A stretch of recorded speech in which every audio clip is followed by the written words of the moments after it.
শিবের মাথায় কি করে জল ঢালছে বন্ধুরা, দেখো সবাই এত লোক উপোস আছে, দেখতে পাচ্ছ অনেক লোক উপোস আছে।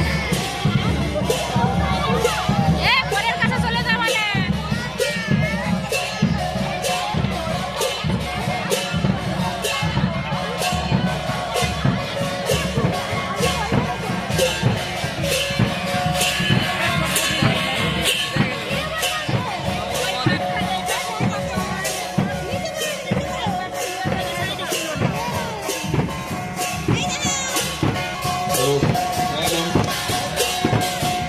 শিবরাত্রি উপলক্ষে হরগৌরী সেবাশ্রমের পক্ষ থেকে এলাকার সমস্ত মানুষকে জানাই মহাশিবরাত্রির দ্বিতীয় শুভেচ্ছা।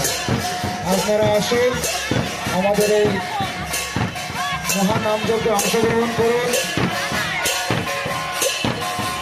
চলছে আমাদের মহানামযজ্ঞ, সাধুগুরু বৈষ্ণব প্রবেশ করছেন আমাদের নামযজ্ঞ প্রাঙ্গণে। আপনারা যারা এখনো পর্যন্ত এসে পৌঁছাননি, আপনারা আসুন, আমাদের এই নামযজ্ঞে অংশগ্রহণ